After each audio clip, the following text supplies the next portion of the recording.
Arts Radio.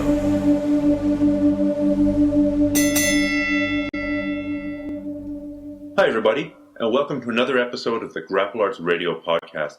Now, normally in this podcast, we stick to the interview format. In the past, I've interviewed John Chamber, David Meyer, Eric Paulson, Marcus Suarez, Emily Kwok, Daniel McCormick, Sarah Kaufman, Tony Blauer, Ryan Hall, about a ton of issues ranging from MMA competition to strength and conditioning to sports psychology to the role of women in mixed martial arts and Brazilian Jiu-Jitsu and a ton of other good stuff. And I'm going to keep on doing those interviews. But today, I'm going to do something slightly different. We're going to do a Q&A. And I got these questions from sending out an email to my newsletter list, the Grappling Tips newsletter list, which you can sign up for, by the way, for free at grapplearts.com. And actually, I think you should sign up for at least two reasons. The first being that if I ever have another Q&A podcast like this, I'll send you an email, I'll say, what are your questions? I'll collect them all, and then I'll also let you know when the podcast is done and when I put it out. And the second reason is I just put out so much good information, grappling tips, techniques, articles, interviews, all kinds of good stuff. And like I said, it's free and you can unsubscribe at any point. So really, what have you got to lose? So now, without any further ado, let's get on to the questions. Hi, Stephan. This is Jeff from North Carolina in the United States. I'm a big fan. I have all your iPad apps, and I enjoy your newsletter. I have a question about tapering off training approaching a competition. I'm right about on weight, and I have a very important competition coming up in a few weeks. And I'm just curious about how you wind down while making sure that you're in peak condition for the tournament. I've been training really hard, but obviously to prevent injury, as well as to make sure that I'm just not as beat up for the tournament. I'm wondering whether you put in cross-training in place of regular BJJ training workouts, or do you just taper off and do drilling? So your thoughts would be most appreciated. Thank you so much. Hey, Jeff. Usually when people are getting ready for competition, they're balancing a couple of different things. The first is cutting weight, and it sounds like you're kind of on track there, so I'm not going to concentrate on the weight cutting aspect, whether you're doing that through diet or exercise or dehydration. The second is tapering their training, which I think is what you're asking about. Now, of course, you have to cut back on your training. In fact, the harder you've been training, it's likely that you're somewhat overtrained, right? You're going to be training, and training in itself doesn't build you up. It breaks you down. It's in the rest and the recovery that you get better. The actual act of training breaks your muscles down, makes you feel tired, makes you slow, gets you beat up, bruised. But then when you take a break from training, your body compensates and you come up either to the level that you were before, which is called compensation, or you come up to a level higher than where you were, which is called supercompensation. If you want, you can go read an article that I have on my website about overtraining. It's one of the first ones I wrote way back in the day. So there is your goal. You want to supercompensate. You want to be at a higher level than where you were. Now, most people taper for their competition in several stages. First, they're just going to cut back on the intensity and the volume of their overall training, and then usually they go to a phase 2, which is doing nothing at all for a few days.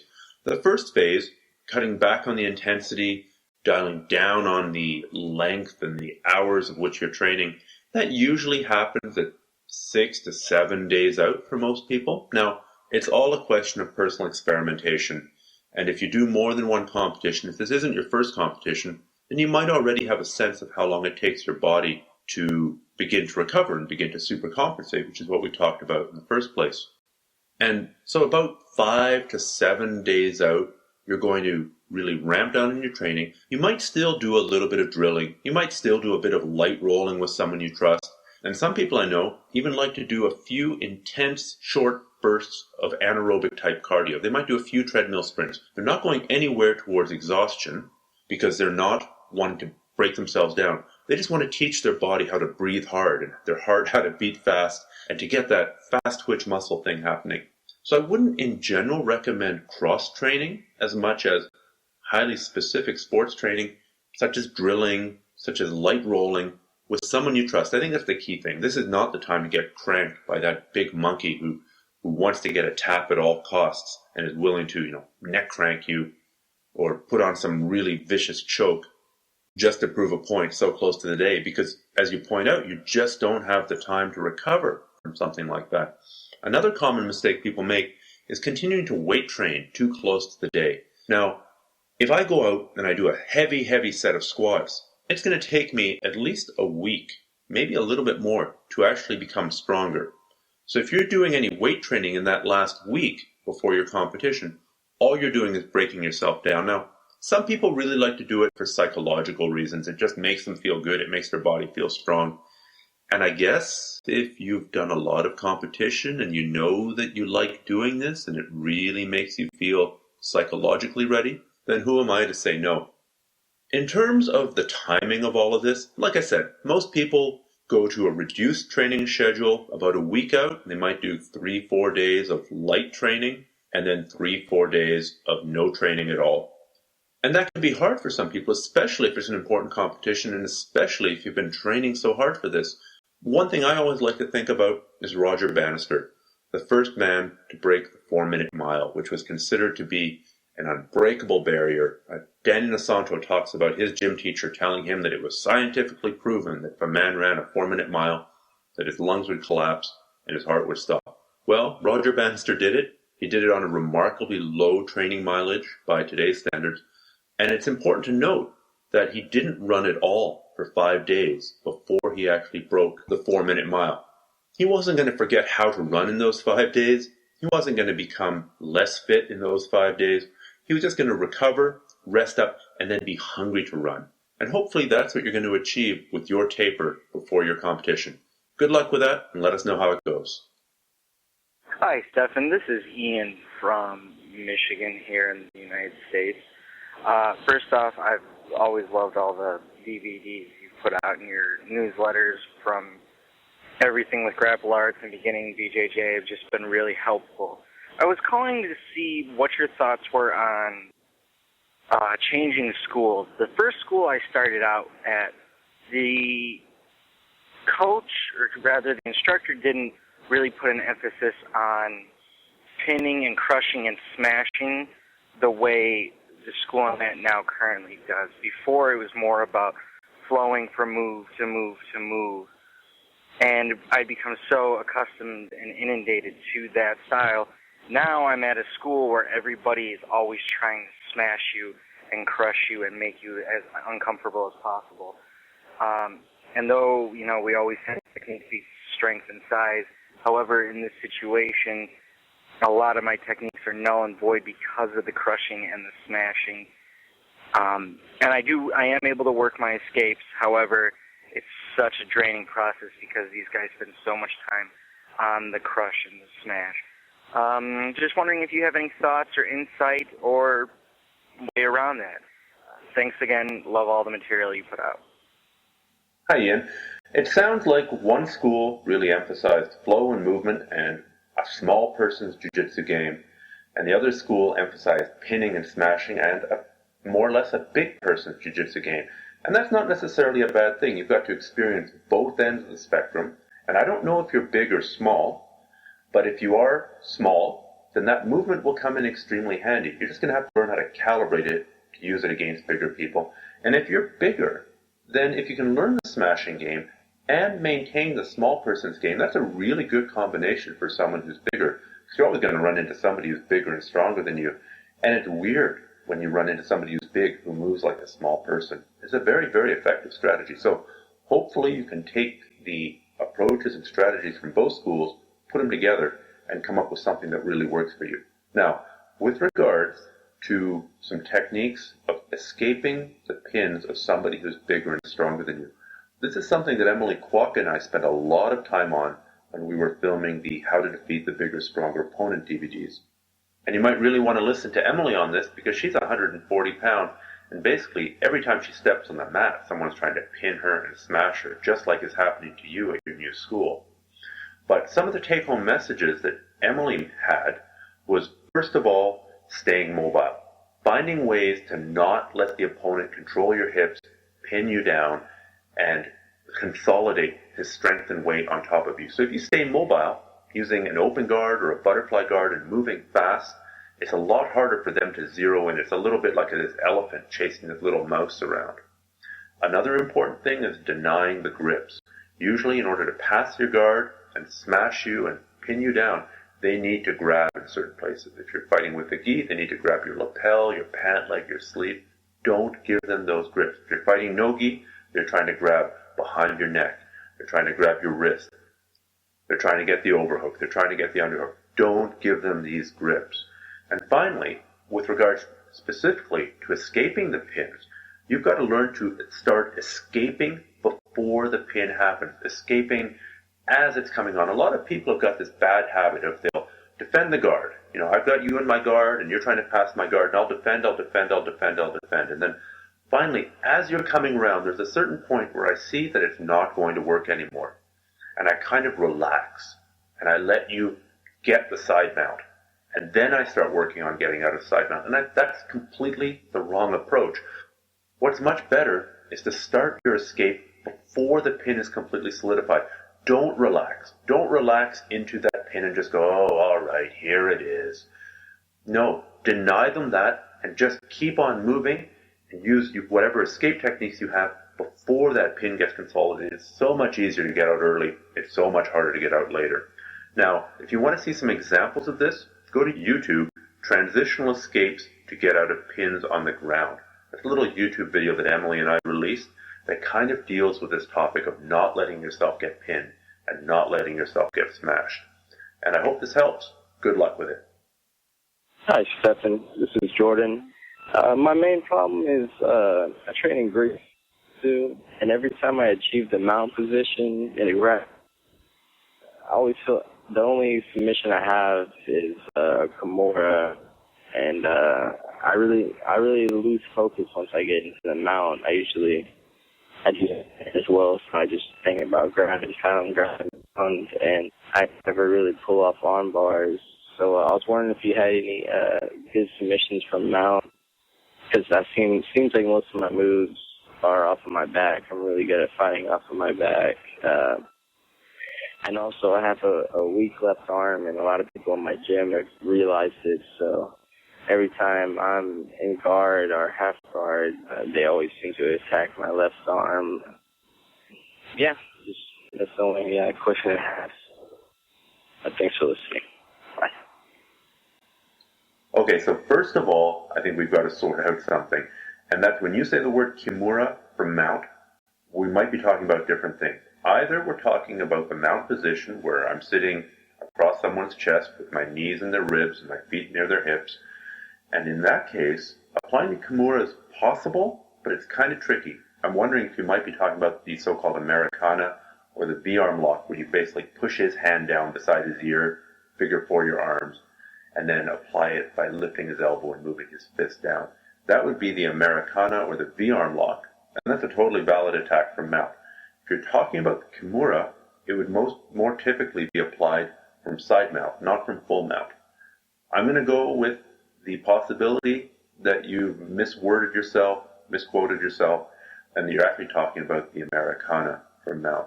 Now that's a totally valid attack. There are lots of other high percentage attacks from mount, and lots of low percentage attacks from mount as well. I'd say the highest percentage ones would include the V-arm lock that you were talking about, the arm bar, and once the person's all balled up and really got their elbows down, most often you either have to set up the arm bar either by going for the neck, that would be Hodge or Gracie going for the collar choke, and then the person may react and give you their arms, in which case you can go for the arm bar, or by going to something like S-mount, which puts a tremendous amount of pressure on your opponent's diaphragm and makes it hard to breathe, and then he gives you the arms. Other common submissions include the head and arm triangle, the triangle choke, if your legs are built that way, if you're flexible enough and have legs long enough to maneuver into position. A little bit more advanced, the reverse arm bar, but I've been having some really good luck with that recently. Of course, with the gi, there's a ton of lapel chokes, and when you take a look at how many matches Hodge or Gracie has finished with the so-called basic lapel choke from mount, it's amazing. So that technique can work at the lowest levels, and it can work at the highest levels. You can also use your own gi, the so-called Ezekiel Choke, where you put one arm around his head, put your fingers inside your own sleeve, and then put your fist in the guy's throat. Now, there's lots and lots of other fancier or slightly less common, maybe a bit lower percentage, but surprising submissions that you can do. For example, when I'm fighting somebody and I just can't attack their upper body, I often let them escape from mount into half guard. From being mounted, I let them get one of my legs between their legs. Now they think they've got me in half guard, and they do, but then I immediately spin for a knee bar. Now that's a bit risky. I would only do that if I felt comfortable enough that I could get back to a good position if I totally blew the knee bar. Or if time is running out and I've got to do something in the next 10 seconds or I'm going to lose. Also, in your call, you mentioned ground and pound. And ground and pound is a totally valid option if you're training more of a mixed martial arts type of training. When you take a look at the UFC, take a look at how many top-level fighters who know better than to turn their back have turned their back once they started getting punched in the face. So there, they started in mount, they got hit in the face, they panicked, they turned their back, and they got choked out. So the ground and pound from the mount does set up a lot of submission. It gets the guy to push you away with his arms, and voila, the arm bar. It gets the guy to turn, and you can take his back. It gets the guy to not pay attention to how his arms are positioned. You can get the head and arm triangle. And I guess finally I should mention that if you're really having difficulty submitting the guy from mount, there's no rule that says that you have to stay in mount. If you can't submit him from mount, then switch off. Go to side mount, dismount. Go to knee mount. That puts a ton of pressure on him and again, gets him to do silly things. So I hope that's a quick tour of some of the highest percentage options that you have, and also some alternate strategies. Don't stay in mount if you just can't submit somebody from there. Work on your submissions from there in the long term, but in the short term, you might choose to abandon the mount once in a while, and that's okay too. Hey, how you doing, Stephan? It's Stephan Kesting. Nice to talk to you. My name is Joe Campbell. Once again, thank you for sending me free submissions defense DVD to me. I do appreciate that. And thanks for responding in person. That was cool. My question is this. I have your half-card DVD, the leg lock package, the knee bars, the other one with the toe hold type percentage one, the yoga DVD. I have the defense DVD, and I have the X-card and whatnot. And my question is this. With so much information out there, there's all the DVDs I have, and there's also YouTube, emails, and things like that. I kind of think there's information overload, and my biggest problem is not remembering the moves. I think sometimes I forget the moves after class as soon as I hit the parking lot. And what's a good way to remember my moves? I'm getting taught in class, and if they teach us half guard, I'll kind of look at the half guard DVD. That's my question, is how do I memorize the moves? What's the best way to do this? I think I have a lot of tools. I have a school I go to. I also have a submission, like a grappling dummy too. How much time do you think I should dedicate to after class? I'm starting to take notes. After class I take notes. And just want to know, how do I retain the information? That's my biggest problem, is memory retention. Once again, thank you. And I probably want to buy your flagship product. It's reasonably priced. But when I get that again will be too much information. So how much time should I dedicate to watching DVDs, working with the dummy, and whatnot? Thank you very much. You've been really helpful. Bye. You didn't say how long you'd been training, and I wish you had, because this really, I think, is an issue that's different for you when you're relatively new to the sport and when you've been in the sport for a while. The longer you've been in the sport, a couple of things happen. Your capacity for memorizing techniques goes up, and that's just practice. It's like the more languages you learn, the easier it is to learn a new language. I think I heard someone say that after you've learned 4 or 5 languages, you only have to spend half the time to pick up your 6th, 7th, 8th language. I only speak 4 or 5, so I don't know if that's true from personal experience, but I think something very similar happens on the mat. Once you have a certain amount of knowledge, it's just easier to absorb more of that kind of knowledge. Another thing that happens is your ability to chunk incoming knowledge into similar groups increases. And by that I mean, instead of having 20 different chokes that involve having, let's for the sake of argument say you're going with a gi, one hand deep in the lapel, you really got one kind of choke with the hand deep in the lapel, and then 20 different ways of applying pressure on the other side of the neck. your other hand with your palm down, your other hand with your palm up, your other hand with your elbow, you're using your knee, using your other knee, using your leg. So you're not really learning new techniques. You're learning how to use a concept, which is squeeze on both sides of the neck, and then apply it across a wide range of circumstances. Now, I've got some other rambling thoughts on the topic. It's a common problem. A lot of people run into this, myself included, really. So the first thing that comes to mind is that there's really two reasons to learn a new technique or to be training a brand new technique. The first is maybe you can add it to your game. Maybe it'll be one of those rare techniques that perfectly fits your game and perfectly fits where you want to go. Now, this is more the case as you become more advanced and not when you're a beginner. When you're a beginner, you don't really know what you need. Your game isn't that well defined. By the time you've been training for 3, 4, 5 years, you will start having a more defined game. And if I show you a technique, I show you a wrist lock from side mount, say, you'll know pretty quickly whether or not that technique fits into your game. So that's the first reason. Maybe it'll be one of those rare techniques that you add to your game. And keep in mind that most high-level practitioners do not have complex games. They don't have a million techniques. They don't have a million attacks. What they do have is an uncanny ability to steer the match into a situation where they can then apply the 3 or 4 or 5 things that they're best at doing. I think this is most clear in judo. Take a look at high-level judo. High-level judoka have got 2, 3, maybe 4 throws. They're not out there learning a million new throws all the time. They're learning ways to steer the match, get the grips, get the timing right, so that they can use their favorite throws. It's very similar. If you watch Marcelo Garcia on the ground, he's doing the same things over and over against all kinds of different people. Somehow he manages to impose his own game on the match. Now, I said there were 2 reasons to learn new techniques. The first was to maybe add another technique to your arsenal. And the second is to become familiar with the different kinds of things that you might run into out there.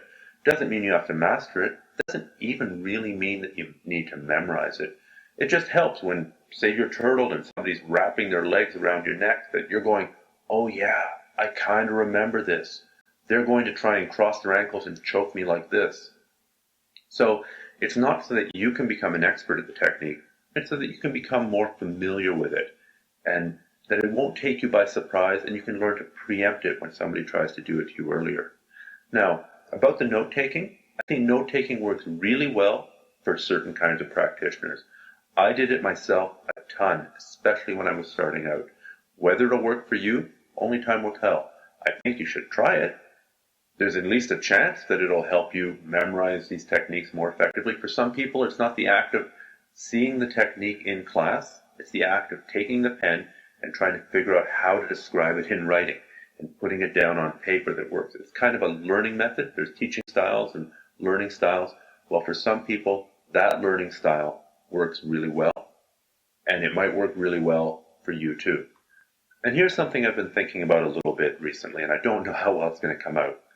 Have you heard of the 70-20-10 rule that's used by Google? And Google being the multi-gazillion-dollar company that we all love and adore. Now, apparently they break up their business into percentages. 70% of their business is concentrating on their core products. In that case, that would be search and advertising. That's what 70% of their employees do, or their employees spend 70% of their time doing. 20% of their time is spent being creative, looking at other projects, trying to think of the next killer app or the next killer interface that users might use. And 10%, the remaining 10%, is just on wacky, outlandish projects that are so far out that you would normally write them off. But who knows? There's an outside chance that it could be the next home run, or that it could stimulate an interesting conversation. And in some ways, I think training should be like that as well. If you're getting to be fairly advanced, then about 70% of your time, you should be working on your main game. The main sequences, the main attacks, the main escapes that you use all the time, that you know work for you and your style of playing and your body type and all that. 20% of your time, you can spend being creative, trying, seeing if that wrist lock from side mount does work for you, seeing if this cool escape that you saw on YouTube might work, seeing if this thing that Kesting told you about actually has any chance of fitting in with the rest of your game. And then 10% of the time you just spend doing crazy things, doing all the wrong things. This includes experimenting with stuff that might piss your instructor off, might not be normal Brazilian Jiu-Jitsu tactics, or might not be normal tactics at your gym, and just playing and having fun. Maybe it'll work. It's unlikely it'll work. Who knows? Maybe it'll work, and at least it'll expand your knowledge of the game, and then you can look back someday and say, yeah, I remember when I tried to do this. It was crazy. It didn't work. So that's the 70-20-10 rule coming from Google, and I think it might have some utility for our training as well. And then finally, one thing I talked about earlier, the use of concepts. I think that really helps break down a game into larger chunks. So you're not trying to remember 35 ways to pass the guard. You're just trying to remember a couple of core concepts. And then everything else is just details in how to put those concepts into action. Now that's a pretty big topic, and I'll save that for another day. But that's often a very useful way to take a huge amount of information. And you are getting a huge amount of information, especially if you train with the gi, because then you've got all those weird grips and all those funky positions that just aren't possible without the gi. To take all those huge number of variations and to condense it down into a much smaller number of things to remember. So I hope that somewhere in that rant, I've given you a couple of ideas on how to take that information and to make it more manageable, and how to know what to focus on in your training. Good luck with it. Hey, Stephen, how you doing? Just had a question. I'm a blue belt in Brazilian Jiu-Jitsu, and it's really frustrating for me because, I keep getting tapped out by white belts or white blue belts, which are the same weight as me, but they're just stronger than me, and something about it, I don't know if I'm weak or something, but I get thrown around really easy, and it's something about, other guys overpower me. Is there something I could do to overpower them, I guess? Because my techniques are okay. It's just that I can't seem to overpower them, They just manhandle me sometimes, What am I doing wrong? What can I do? What should I train? Should I do more weightlifting? I just can't add it up, Maybe my bones are too weak or brittle, or I'm just a weak person in general. I would love for you to help me out with that one because it's very frustrating. Thank you. Bye-bye. Okay, so you're getting overpowered all the time. And one of the things you asked is, should you lift weights to get stronger? Now, I'm going to give you a tentative yes on that, but maybe not for the reason that you think. Obviously, if you do weightlifting for a long time, say 3 months, 6 months, a year, yes, you will almost certainly get stronger, and that will help your game on the mat. It's just a fact that strength is part of Brazilian Jiu-Jitsu, no matter how good your technique is. The best people in the world, in addition to being very, very technical, are also very, very strong in sports-specific ways. Just take a look at the killer grips of some of the gi players, or the incredible leg and back strength of some of the wrestlers that are out there. They have great technique, but they also are very, very strong. So that's the superficial reason to weight train. Perhaps the more important reason to weight train is it'll eventually limit the number of injuries you get. Weight training for injury prevention is a hugely under-discussed aspect of weight training. It'll make your muscles stronger. It'll make your ligaments stronger. It'll make your tendons stronger. It'll even strengthen your bones to do that kind of weight-bearing exercise. You were worried about brittle bones? Well, weight training, as long as there's no other underlying medical condition here, might be a good way to solve that. Now, that's still a long-term solution. So in the short term, you're probably better off to start playing like a smaller person, adopting a small man's or a small woman's jiu-jitsu for your game. I know you said you were the same size, just weaker, but ultimately, if you start playing like a smaller person, which is using more of a mobility-based game and not letting the other person crush you and pin you down, you then have to use power to get out, you're just going to be way better off. So a mobility-based, smaller person's game may suit you until you get your strength up to par. Now, you're asking me what you're doing wrong, and I can't answer that because I don't train with you. I don't see what you're doing, and I can't feel what you're doing right and what you're doing wrong. But you know who can tell you that? Your training partners. And hopefully you train at a school where you can go for a roll with somebody, and afterwards you can ask feedback. You can say, hey, what's a couple of things that I was doing right, and what's a couple of things that I was doing wrong? Or tell me one thing I could work on. Or even just, what did you think of that? What can I do to get better? I do this with my training partners and for my training partners all the time. And now some small-minded people might not want to tell you. They don't want to make you better because they want their ego to get stroked by continuing to have somebody that they can beat down. Now that's a separate problem. Hopefully the person that you're training with or the people you're training with are mature enough to know that if they make you better, then they're going to get better as well. Because if they make you better, they're going to have to step up to the challenge and raise their own game in response to your game going up. So I wouldn't ignore that resource of having a dialogue with your training partners. Maybe you're just using really bad leverage. Maybe you are actually as strong as your training partners, but you're just applying that strength in incorrect ways, which makes you feel not as strong. The only way to find that out is to ask your training partners and ask your instructor for guidance and ask if you're doing the technique correctly, and then, maybe work on the strength thing separately over the long term, build that up. It'll help your jiu-jitsu and it'll help your body, and I don't think there's anything wrong with doing that, so long as you're doing it properly and you don't hurt yourself doing the weight training, which is another common thing when people start out. They move to fancy Olympic lifts and they don't have a first clue of how to do Olympic lifts properly, and then guess what? Their wrists get hurt. Or they're doing squats and they don't know how to do squats properly, and guess what? They blow out their back. So if you can get some good instruction on some basic weight training exercises, the squat, the bench press, the pull-up, the deadlift, those sorts of things, I think it'll only help. Take care and good luck. Hey, Stephan. My name's Jeff. My son is studying wrestling, and he was talking to his wrestling coach about studying Brazilian Jiu-Jitsu.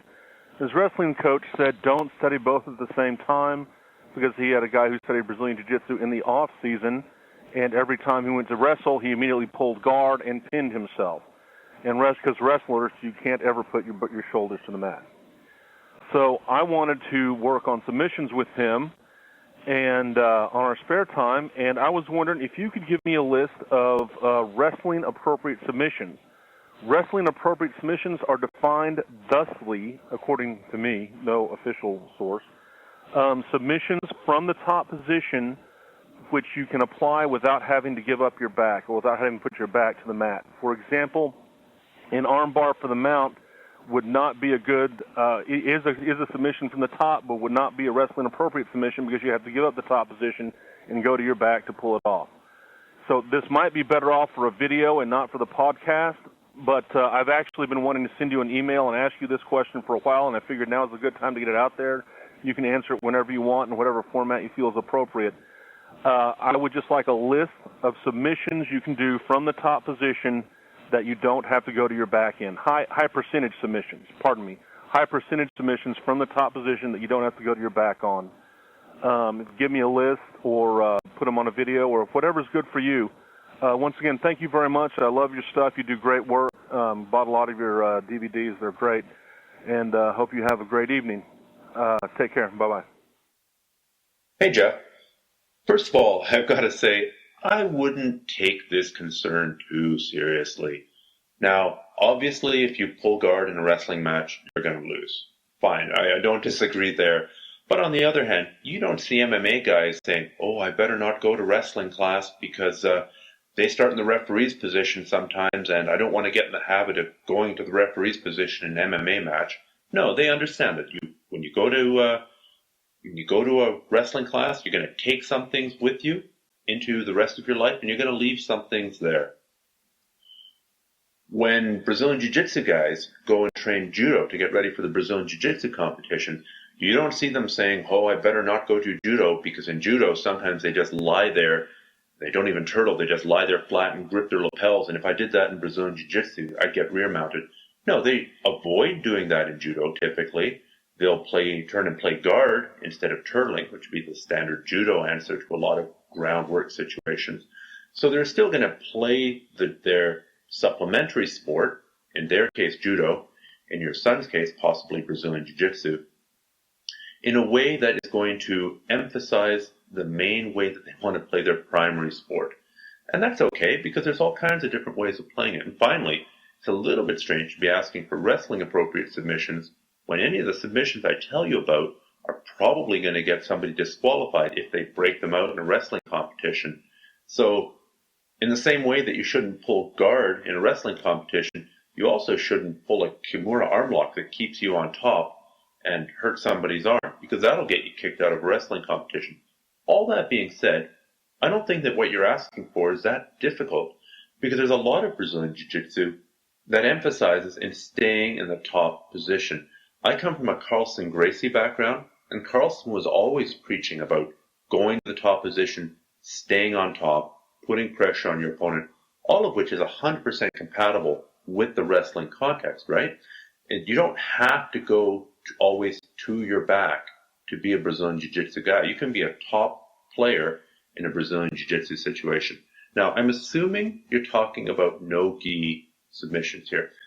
So I'll give you a couple of ideas, but really a lot of them will work, just so long as you avoid regular arm bars and triangles and locking on a guillotine and flop into your back. You still do lots of guillotines where you don't fall to your back. I would suggest that there's probably more attacks from side mount or from a headlock or kezigatami kind of position that'll keep you on top. Anytime you're in the mount and you're going for a submission, there is a chance you're going to get rolled onto your back, which would be bad in your context. Much harder in side mount. The guy might get out, but you're not going to get rolled. So from side mount, you can work on your bent arm locks, your Americana, your Kimura. You can work on your arm triangles, where you're taking the guy's arm and his head and you're driving his deltoid into his neck to choke him. The reverse arm triangle from kezigatami, there's a whole series of headlock and arm lock attacks that you can do. In general, I'd stay away from triangles, or at least a traditional triangle where you're doing it straight on. A side triangle might work. I'd stay away from regular arm bars. There's lots of straight arm locks where you're not falling to your back, though. For example, there's a straight arm lock that in Judo is called udegatame, and in Brazilian Jiu-Jitsu is often called a straight arm crush, where you stay on top and you cup the guy's wrist between your neck and your shoulder and you pull in on his elbow. That keeps you on top. Worst case scenario, the guy gets out, but he usually doesn't get to the top, and you don't usually end up on your back. But I guess the main thing I want to say is don't worry too much about it, as long as you and your son are working on whatever, even if you're working off of getting the guillotine and flopping to your guard. It's okay, as long as he understands that that's not what you do in wrestling. It's okay in one situation, it's not okay in another. It's all right to wear a baseball hat when you're walking around the street. It's not okay to do it when you're going to a formal dress dinner. Most people can understand appropriateness of actions in one sport or the other. And as long as you're pretty clear about it, as long as your son has a good head on his shoulders, I'm sure he'll be okay, and he'll be able to navigate between the two sports no problem. Lots of other people do. Hey, Kesting, this is Mike Santos from North Carolina, Senator Jay Moreno. My question is, do you feel like drilling techniques is more important than actually free rolling? And that's it. Thank you. Hey, Mike, thanks for your call. Now, the quick answer to your question would be, I think that they're both important. If you take a look at all the high-level guys, they all drill and they all free roll. And the proportions of drilling and free rolling may change. Usually as they're getting closer to a competition, they're doing more free rolling. And when they're trying to work something new into their game, they might be doing more drilling. So you really should do both. I do both. Almost everybody does both. Now, the answer to your question gets a little bit more complex when you talk about advanced drilling as well as targeted sparring, because at this point, those two distinct categories really begin to overlap. For example, let's say that I'm sparring with somebody who's not nearly as good as me and is maybe even lighter than me. The only way I can get something out of that sparring session really is to work one technique. Say my goal is an armbar from the mount. So again and again and again, no matter where I start, I'm going to Pass the guard, say, or get out of the pin, get to the top, get to the mount, and then try and get that one arm bar, maybe only on one side. Is that sparring? Is that drilling? I don't know. It's kind of a mixture of both. Or another example, I just recently did this with a friend of mine who was getting ready for a belt test. His game was really good all over, except in the one area of defending the open guard. He was having problems with his students blasting through his open guard, doing a certain kind of guard pass, basically controlling his pant leg and then running around using rapid lateral movement. So then for an hour, we did nothing but him being an open guard and me trying to simulate a certain kind of guard pass. So that was targeted sparring for me. I'm trying to get better at a certain kind of guard pass, and very targeted sparring or almost drilling for him. Now, it's not drilling in terms of first you do this, then you do that, then you do this other thing. But it is very targeted in the sense that we're improving mostly one aspect of his game and one aspect of my game. And that kind of sparring is pretty common as you go up in level. So that makes it more complicated, and I think that kind of sparring is pretty important. When you watch really high-level guys, they're often experimenting with one new thing that they're trying to add to their game, a new guard sweep or a new pin escape. So they might give people who are not nearly as good as them the pin and then get out the same way every time. Now, when they're rolling with somebody about their own level or higher, then it's free rolling. To quote an old movie, Buckaroo Banzai, at that point, wherever you go, there you are. There's no constraints as to what positions they end up in, what techniques they're using. It's just a dogfight, and that's also good for you. It's good to experience that kind of intensity, that kind of pressure, and that kind of responding to an out-of-control situation. So the short answer is you need to do both. The long answer is that drilling and sparring aren't really as separate as a lot of people have them. And as you get better, you're going to find that there's a lot of overlap between the two, and you'll often spend time in the gray zone where you're not really drilling and you're not really sparring, but you're working on a specific aspect of your game. I hope this long answer to your short question gives you something of value and something that you can work with in your own training. Hi, Stephan. This is Andrew. I have a question regarding escapes from different types of triangle chokes. I know when you're inside someone's guard and you pass one arm under or some other method, you get the front triangle in the guard. As you know, and many other readers know, that there are other types of triangles, the side triangle, the rear triangle, the reverse triangle. In particular, the rear triangle, or even the side triangle. First of all, the rear triangle, if you have someone's back and you underhook one of your legs, and you just leg that was underhooked up to his throat, pull his arm on the other side that didn't underhook up straight, and then triangle your legs underneath his armpit. That would be the rear triangle. How would you escape from that? It seems like a pretty interesting submission. I've gotten it several times with many different people. And that's about it. Thanks a lot. Bye. Okay, so you're asking about rear triangle escapes and possibly even side triangle escapes. And for anybody who's listening, the first thing, if you're not familiar with these triangles, I suggest that you go to YouTube and look for 5 triangle chokes you must know. Just a short little video I put out about the 5 basic, most common types of triangles involving your legs. And the types of triangles that you're referring to aren't the main front-on triangle, which is the first one I show. It's the rear triangle, which is triangle 2, and the side triangle, which is triangle 3, that I show on that little video. So if people don't know what we're talking about, they should go and look at that video, and then they'll be in the know. So you asked about how to counter the rear triangle. Well, like all submissions, you can counter it before, during, and after. You can counter it before it's set up. So now say that you've got me in rear mount and you're trying to apply the rear triangle on me. Now, I can prevent it before I ever get there, right? I cannot let you force your leg over my arm, or I cannot put my arm under your leg while giving you my other arm. I either put both arms under or no arms under, and that would be a simple example of how to prevent it before. You can escape it during as well. That's while the person's locking it on. And with most triangles, whether it's the standard front-on triangle, or the side triangle, or the rear triangle, or other variations of the triangle, there's usually a stage where the person just has his ankles crossed and is maneuvering towards getting it fully locked on. Or in the case of the side triangle, they might have their ankles locked and they don't have their leg underneath the back of the neck like a chopping block, right? Their leg is trapped somewhere under their back. And if you can exacerbate these things for your opponent, if you can prevent him from moving from having his ankles crossed to having his legs fully triangled, if you can prevent him from adjusting his leg so it's right across your throat or right behind your neck, depending which triangle you're talking about, then that's escaping during. Finally, if it's fully locked on, that's a pretty hard triangle to escape from because you don't have anything in front of you to see, very little to grab onto, and he's behind you, and basically he's got his strongest part of his body going against a pretty weak part of your body. That being said, I've sometimes managed to escape from the rear triangle that's fully applied by bringing my own legs into play.